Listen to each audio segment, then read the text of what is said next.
যত দ্রুত পারি আমরা এয়ারপোর্টকে চালু করব, কারণ আপনারা জানেন যে এয়ারপোর্টে ফ্লাইট এই মুহূর্তে বন্ধ আছে। আমরা মানে চেষ্টা করছি যে যত দ্রুত পারি আজকে রাতের মধ্যে ফ্লাইট ওপেন করা। মতে আগুন আমাদের নিয়ন্ত্রণে আছে, এখনো আগুন রয়েছে যথেষ্ট, বাট এই আগুনটা আমাদের নিয়ন্ত্রণের মধ্যে রয়েছে। প্রায় 40 মিনিট বা 1 ঘন্টা আগে আগুন আমাদের নিয়ন্ত্রণের মধ্যে আছে। আমরা এটা এখন ম্যানেজ করছি এবং আশা করি আমরা সকলে মিলে আপনাদের সহযোগিতা। এটা কি কোনো নাশকতা বলা যায় বা কি মনে করছেন আপনারা? আমরা এত দ্রুত এই প্রশ্নের জবাব কি সঠিক? প্রশ্নটা কি এত দ্রুত সঠিক?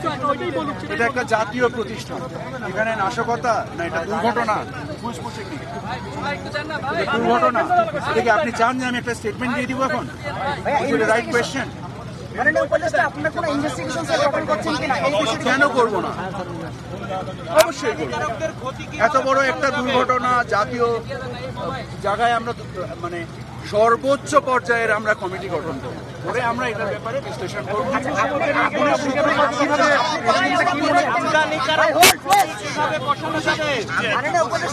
চেয়ারম্যান সাহেব একটু বলবেন যে উপদেষ্টা মহোদয়, আমদানিকারকরা হতাশা, তাদের ক্ষতিপূরণ কিভাবে বসাবেন?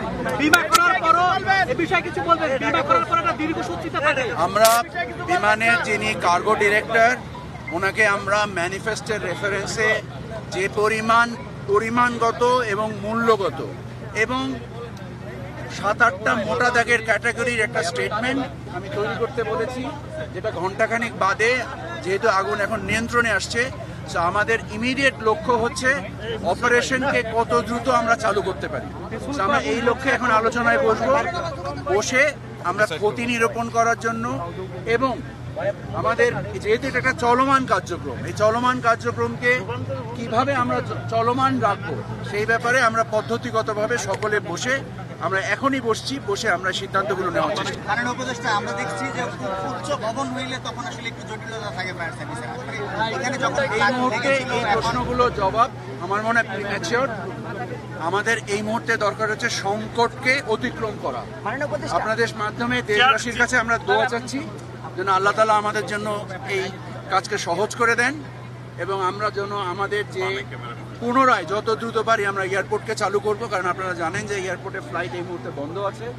আমরা মানে চেষ্টা করছি যে যত দ্রুত পারি আজকে রাতের মধ্যে ফ্লাইট ওপেন করা এবং আমাদের ব্যবসায়িক কার্যক্রম যে এয়ার কার্গোর যে ঘটনাটা ঘটেছে, এবং আমাদের এখানে শুধু আমদানি কার্গোতে এই জটিলতা ঘটেছে। এই দুর্ঘটনাটা যেখানে ঘটেছে এটা শুধুমাত্র আমদানি কার্গো, রপ্তানি কার্গো আমাদের পরিপূর্ণ আল্লাহর রহমতে নিরাপদ রয়েছে। চেয়ারম্যান মহোদয়, আপনি একটু বলবেন আগুনের সূত্রপাত? এবং প্রাথমিক দৃষ্টিতে মাননীয় উপদেষ্টা মনে হচ্ছে কি এটা নাশকতা নাকি এটা দুর্ঘটনা? প্রশ্নের পুনরাবৃত্তি করছেন।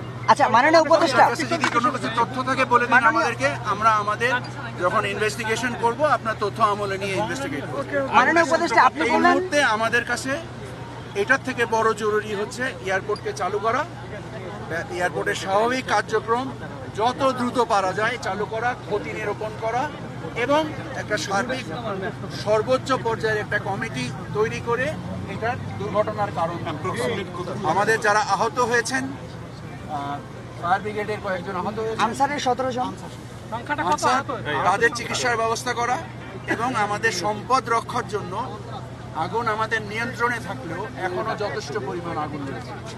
আমি ব্যক্তিগতভাবে এটা দেখছি, দয়া করে আশা করি আপনাদের মাধ্যমে আমি আবার দেশবাসীর কাছে দোয়া চাই। প্রথমে ঢুকতে দেওয়া হয়নি, আপনার এই ধরনের অভিযোগ আমি জানি না, আপনি বললেন আমি অভিযোগ করতে দেবো, হওয়ার কোনো সুযোগই নাই।